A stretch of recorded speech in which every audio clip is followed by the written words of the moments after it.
अभी आराधना ने इतना बोला ही था कि ठंडी ठंडी हवाएं चलने लगी और चारों तरफ से धुआं आने लगा। इतना धुआं आ गया था कि वो लोग एक दूसरे को देख भी नहीं पा रहे थे।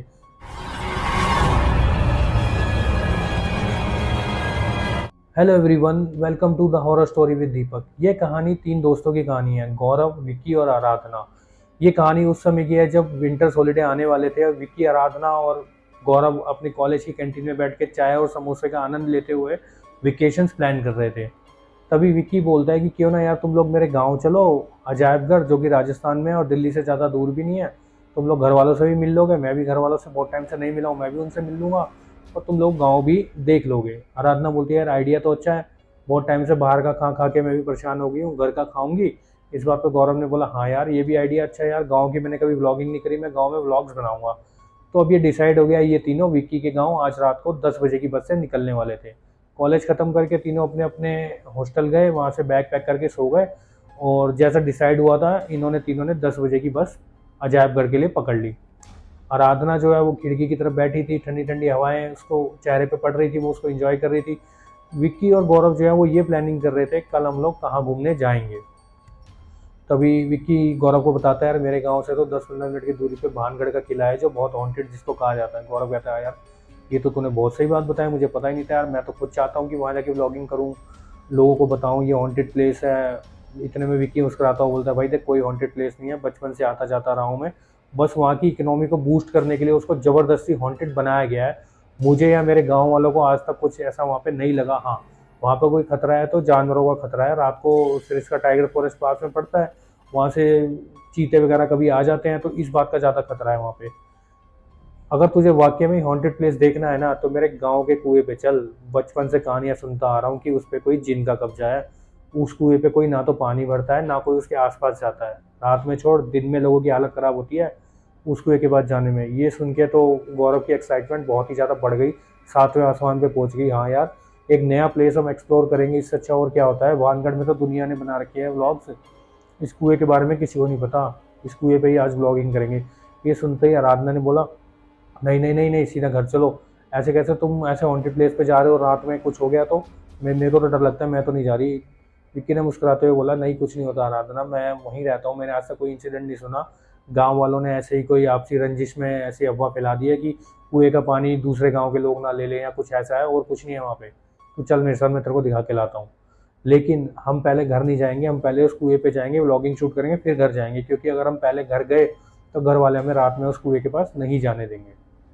ये डिसाइड हो गया। उसके बाद विक्की ने अपने घर में फ़ोन करके बोला कि जी 10 बजे वाली बस थी वो तो पंचर हो गई है, मैं रात को 2 बजे वाली बस से आऊँगा, तो सुबह ही पहुँचूँगा मैं घर, तो आप लोग वेट मत करना।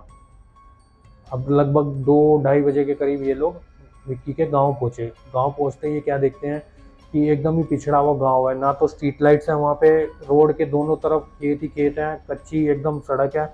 और ये कच्ची सड़क पे जैसे धीरे धीरे आगे चलते जा रहे थे और अंधेरा बढ़ता जा रहा था, आबादी वाला एरिया पीछे छूटता जा रहा था और धीरे धीरे खेत खत्म होकर जंगल चालू हो गए।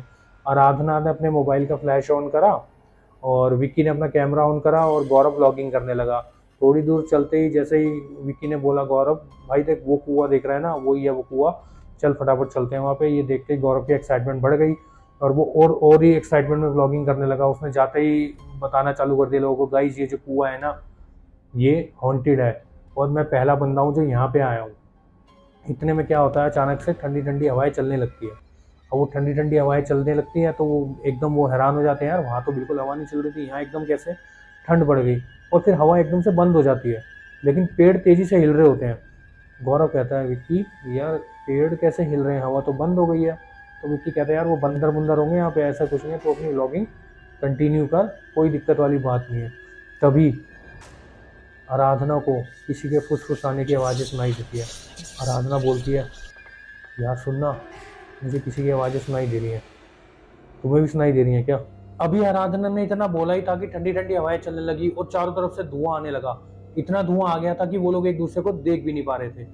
तभी आराधना के फ़ोन का फ्लैश बंद हो गया। आराधना ने घबराते हुए बोला विक्की मेरे फ़ोन की बैटरी खत्म हो गई है अचानक से, मेरा फ़ोन तो चार्ज था, तुम अपने फ़ोन की फटाफट फ्लैश ऑन करो। विक्की ने जैसे ही चेक करा, अरे यार मेरे फ़ोन की भी बैटरी 0 है। गौरव ने चेक करा मेरे फ़ोन की भी बैटरी 0 है, मैंने तो फ़ोन यूज़ ही नहीं करा, ये क्या हो गया अचानक से। और उनको एक डरावनी सी हंसी सुनाई देने लगी। वो चारों तरफ देख रहे कौन हंस रहा है। इतना धुआं था कि वो एक दूसरे को भी नहीं देख पा रहे थे। जैसे तैसे विक्की और गौरव ने एक दूसरे का हाथ पकड़ा। जैसे ही वो आराधना का हाथ पकड़ने लगे थे, वो क्या देखते हैं वहां पे कोई नहीं है। उन्होंने आराधना आराधना चिल्लाया, बट आराधना की तरफ से कोई रिस्पॉन्स नहीं आ रहा था। अब वो समझ गया आराधना यहाँ है नहीं, क्योंकि वो उनकी बातों का कोई जवाब नहीं दे रही है, और आगे पीछे अगर वो हाथ से देख रहे हैं तो किसी को टच भी नहीं कर पा रहे हैं। उन्होंने कहा कि हम यहाँ से भागते हैं, हम ठीक रहेंगे तभी हम आराधना को बचाने आ पाएंगे। ये जो भी था, अगर आराधना को ले गया है यहाँ से, वो हमें भी ले जाएगा। अगर हमें भी ले गया तो ना तो हम गाँव वालों को बता पाएंगे, ना हम दोबारा आराधना को बचाने आ सकते हैं। ये दोनों जैसे ही गाँव की तरफ वापस भागने लगे, विक्की किसी चीज़ से टकरा के गिर गया। विक्की गिरते ही क्या देखता है, वो जिस चीज़ से टकराया था वो आराधना ही थी। आराधना वहाँ बेहोश पड़ी थी। विक्की ने घबराते हुए गौरव को बोला, गौरव आराधना यहाँ बेहोश पड़ी है, जल्दी से उठा इसको। अंधेरे में जैसे तैसे दोनों ने आराधना को उठाया और गांव की तरफ वापस चल पड़े। दूर उन्हें एक कुटिया में लालटेन जलती दिख रही थी और उसके बाहर एक मंजी पड़ी थी। इन लोगों ने सोचा कि चल यार वहीं चल के बैठते हैं और वो किसी से मदद मांगते हैं। ये लोग गए, आराधना को मंजी पे लेटाया, सामने देखा हैंडपम्प था, हैंडपम्प चलाया, मग्गे में पानी डाल के आराधना के ऊपर डाल दिया। आराधना को होश आ गया। अब जैसे ही आराधना को होश आया, वो जोर जोर से रोने लग गई। आराधना की रोती हुई आवाज़ सुनकर कुटिया से एक बूढ़ा सा आदमी बाहर निकल के आया। वो बाहर आता ही बोलता है, अरे विक्की, इस टाइम तू यहाँ क्या कर रहा है, और ये दोनों कौन है? विक्की कहता है, चाचा आपका घर है ये, आप तो कहीं और रहते थे। तो बूढ़ा आदमी बताता है, मुझे काफ़ी टाइम हो गया, मैं इसी घर में शिफ्ट हो गया हूँ। तो विक्की उन्हें बताता है कि ये मेरा दोस्त गौरव है, ये आराधना है। आराधना की ना तबीयत खराब हो गई, इसके ना पेट में दर्द होने लग गया, तो इसलिए मैंने सोचा कि इस मंजी पे थोड़ी देर आराम करते हैं, फिर हम आगे चलते हैं। ये तो अच्छा हुआ ये आपका ही घर निकला। आपके पास कोई लालटेन या टॉर्च होगी, मैं आपको सुबह दे जाऊंगा, बहुत अंधेरा है, अभी हम घर के लिए निकलते हैं। तो वहाँ से लालटेन लेके तीनों घर पहुँच गए विक्की के। विक्की के घर पहुँचते विक्की ने अपनी माँ से मिलवाया और बोला कि हम सुबह ही खाना खाएंगे, बहुत थके हुए हैं और रास्ते में हमने ढाबे में खाना खा लिया था। उसके बाद ये तीनों ऊपर के कमरे में चले गए। आराधना को बोला कि तुम बेड पे सो जाओ, गौरव सोफे पे सोने लगा और विक्की ने क्या किया, नीचे चटाई बिछा ली और उस चटाई पे लेट गया। अब ये तीनों उस इंसिडेंट के बारे में सोच रहे थे। सडनली आराधना की पूरी बॉडी गर्म हो गई बुखार से, उसकी आंखों में खून उतर आया, पूरी तरह से लाल हो गई, बट वो कुछ बोल ही नहीं पा रही, बस रोई जा रही है, आंसू आई जा रहे हैं। विक्की और गौरव को ये बात नहीं पता। गौरव सोचते चल यार मैं चार्जिंग पे लगाता हूँ अपने इक्विपमेंट्स और चेक करता हूँ कि रिकॉर्डिंग क्या हुई है वहाँ पे, क्या पता कुछ हमें पता लगे। जैसे ही गौरव ने देखा कि उसमें कुछ भी रिकॉर्ड हुआ ही नहीं था, उस कुएं के आसपास का जो भी इंसिडेंट था, उसने ये बात विक्की को बताई। विक्की बोलता है, यार उस बारे में बात मत कर, चुप हो जा, सो जा, सुबह देखते हैं। सुबह हो चुकी थी, चारों तरफ गांव का माहौल था, जैसे गांव में सुबह सुबह पक्षी चहचहाते हैं, मुर्गे बांग देते हैं। विक्की, गौरव और आराधना तीनों उठ के नहा धो के रेडी हुए और नीचे ब्रेकफास्ट करने चले गए। जैसे ही वो तीनों नीचे गए तो विक्की की मदर ने बोला कि गौरव और विक्की तुम्हारे लिए ब्रेड आमलेट बना के रखे हैं, आराधना तुम्हारे लिए पोहे बना के रखे हैं। विक्की ने बताया था कि तुम पोहे खाती हो सुबह सुबह, ब्रेड आमलेट ये सब नहीं खाती हो, तो मैंने तुम्हारे लिए पोहे बनाए हैं, फटाफट ब्रेकफास्ट कर लो और गाँव घूमने चले जाओ। ये सुनते ही आराधना ने सड़ा सा मुंह बनाया और बोली, पोहे? अरे मुझे चिकन खाना है, पोहे नहीं खाती मैं। ये सुन के गौरव और विक्की के होश उड़ गए कि यार ये तो बिल्कुल ही वेजिटेरियन है, ये चिकन कैसे मांग रही है। विक्की की मदर ने बोला, बेटे सुबह सुबह चिकन कौन खाता है, तुम ऐसा करो तुम अभी ब्रेड आमलेट खा लो, फिर अगर तुम खाती हो तो मैं रात को चिकन बना दूंगी। विक्की की मदर ब्रेड आमलेट लेने किचन में चली गई और जैसे ही विक्की की मदर ब्रेड आमलेट लेने किचन में गई, आराधना ने विक्की और गौरव दोनों के ब्रेड आमलेट उठा के खा लिए। विक्की की मदर के आते ही उसने प्लेट ली और ब्रेड आमलेट खा लिया। और विक्की की मदर क्या देखती है, अरे विक्की, गौरव तुमने बड़ी जल्दी खा लिए, इतनी भूख लग रही थी तो मेरे को मैं और लेकर आती हूँ। वो और ब्रेड आमलेट लेकर आई, वो भी आराधना ने खा लिए। खाने के बाद वो पूरा मटका उठा के पानी का पीने लगी, मटके से ही पानी पीने लगी। ये देख के विक्की और गौरव की सिट्टी बिट्टी गुल। अब उनकी सिचुएशन ऐसी, काटो तो खून ना निकले। अब वो घर में बता नहीं सकते क्या हुआ है, खुद वो इस चीज़ को रिजॉल्व नहीं कर सकते। अब डर के मारे उनकी हवा टाइट, क्या करे। विक्की ने बोला, आराधना तू ठीक है ना? तभी आराधना ने भारी सी आवाज़ में बोला, मुझे परेशान मत कर, मैं सोने जा रहा हूँ। विक्की ने बोला, जा रहा हूँ? ये कैसे बोल रहे है तू? चल पीछे हो वरना कच्चा चबा जाऊंगा, मैं सोने जा रहा हूँ, मेरे पीछे मत आइयो। गौरव भी ये सब सुन रहा। गौरव कह रहा है, ये क्या हो गया विक्की? अब इन दोनों ने सोचा कि यार ये पक्की बात है, ये उसी जिन का इशू है, जो हम रात को कुएं के पास गए थे ना, उसी वजह से ये सब हुआ है और उस जिन ने ही आराधना पे कब्जा कर लिया। लेकिन अब हम कर क्या सकते हैं, इसको इसके रूम में जाने देते हैं और हम बाहर ही बैठेंगे। आराधना अपने रूम में जाके लेट गई। विक्की और गौरव रूम के बाहर थे। विक्की ने हल्का सा रूम खोल के झाँक के देखा तो पूरे कमरे में अंधेरा था और आराधना अपने बिस्तर पे आराम से सोई हुई थी।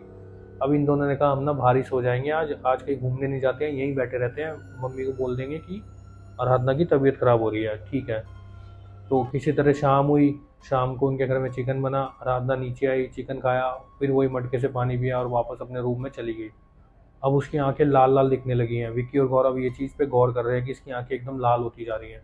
विक्की बोला, देख भाई गौरव, हमारे पास इसका कोई सॉल्यूशन नहीं है, माँ को सब बता देते हैं, क्या पता उनके पास कोई सॉल्यूशन हो। दोनों विक्की की मदर को घर से बाहर ले गए और सारी बात बताई। जैसे ही बात खत्म हुई, विक्की की मदर ने पहले तो तेजी से थप्पड़ मारा विक्की के कि तेरी बेवकूफ़ी की वजह से इन दोनों की जान खतरे में पड़ गई, चल अब पंडित जी के पास चलते हैं। तीनों भागे भागे पास के मंदिर में गए जहाँ पे पुजारी जी बैठे थे।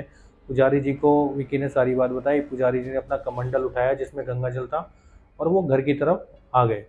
जैसे ही वो विक्की के घर के पास पहुंचे, उन्हें ना मरे हुए जानवरों की बदबू आने लग गई। जैसे ही विक्की अंदर गया घर में, उसने देखा कि जो उनकी भेड़ बकरियां थी ना, वो सारी मरी हुई पड़ी हैं और किसी ने उनको आधा खाया है, आधा छोड़ रखा है। विक्की समझ गया ये आराधना का ही काम है। पंडित जी ने पहले पूरे घर में गंगा जल छिड़कना शुरू करा। वो लोग जैसे ही कमरे की तरफ गए आराधना के, वो देखते हैं कि आराधना आराम से सोई हुई है, उसे पता ही नहीं है कि कोई आ रहा है। सोई हुई आराधना पे पंडित जी ने गंगा जल डाला और जैसे ही गंगा जल डाला, उसकी बॉडी से धुआं उठने लगा और एकदम से आराधना खड़ी हुई बोली, अरे पंडित तू क्या कर रहा है यहाँ? निकल जा वरना कच्चा चबा जाऊंगा। पंडित जी ने उसकी बात सुनी और इग्नोर कर दी और उस पर और गंगा जल डाला। फिर आराधना और चिल्ला के बोली। तेरे को समझ में नहीं आ रहा, मैं सबको मार दूंगा, चले जा यहाँ से। अब पंडित जी ने बजरंग बाण का पाठ करना शुरू कर दिया। जैसे ही बजरंग बाण का पाठ शुरू करा, आराधना की जो धमकी भरी आवाज़ थी ना, वो सिसकियों में बदल गई और धीरे धीरे वो बेहोश हो गई वहाँ पे। पंडित जी ने बोला, देखो मैंने फ़िलहाल तो काबू में कर लिया है, बट कोई पता नहीं वो जिन कब वापस आ जाए। आप लोग 40 दिन तक इस घर में हनुमान चालीसा का पाठ करेंगे और इस लड़की को वहीं बिठाएंगे, इसको सुनाएंगे पूरी चालीसा। एक भी दिन मिस नहीं होना चाहिए और हनुमान चालीसा का पाठ करने के बाद गंगा जल पूरे घर में छिड़केंगे। 40 दिन तक ये लड़की इस गांव से बाहर नहीं जा सकती। 40 दिन तक इस घर में ना तो आप कुछ चिकन बनाओगे, ना अंडे बनाओगे, या कोई भी ऐसी चीज़ नहीं बनाओगे जो उस जिन को अट्रैक्ट करे। विक्की की मदर ने पंडित जी ने जो भी बताया उसका नियम से पालन करा। डेली हनुमान चालीसा का पाठ करा जिसमें आराधना को बिठाते थे। 40 दिन तक उनके घर में कोई नॉन वेज, कोई अंडे कुछ नहीं बने और गंगा जल छिड़का जाता था। कभी कभी आराधना के साथ ऐसा होता था कि उसकी बॉडी बहुत गर्म हो जाती थी, बुखार हो जाता था, चिल्लाने लगती थी, आंखों में खून उतर आता था, लाल हो जाती थी आंखें, लेकिन फिर धीरे धीरे नॉर्मल हो जाता था। और धीरे धीरे 40 दिन बीते और आराधना बिल्कुल नॉर्मल हो गई। जो भी उसके साथ हो रहा था, बुखार आना, आंखें लाल होना, वो सब बंद हो गया था। फिर ये लोग दिल्ली वापस आ गए, कंसीडरिंग कि सब कुछ ठीक है। अब आराधना आज बेंगलोर की एक एमएनसी में मैनेजर है। गौरव एक नेशनल बैंक में, रेप्यूटेड बैंक में अकाउंटेंट की जॉब कर रहा है। वहीं विक्की अपने गांव वापस चला गया पढ़ाई खत्म करके। उसने वहाँ एक कंप्यूटर इंस्टीट्यूट खोला जहाँ वो गांव वालों को बेसिक कंप्यूटर और इंग्लिश स्पीकिंग कोर्स दे रहा है। ये स्टोरी हमें विक्की के ही एक स्टूडेंट ने भेजी है। तो उम्मीद करते हैं आपको स्टोरी पसंद आई होगी। स्टोरी के बारे में आपकी क्या राय है, आप कमेंट में ज़रूर बता सकते हैं। और आपके पास भी कोई ऐसी स्टोरी हो जिसमें कुछ पैरानॉर्मल इंसिडेंट हुए हो या आपके किसी फ्रेंड के साथ हुए हो, तो आप वो हमारे साथ शेयर कर सकते हैं। अगली स्टोरी हम उस पर बेस बनाएंगे। फिर मिलेंगे एक और नई स्टोरी के साथ, तब तक के लिए जय हिंद।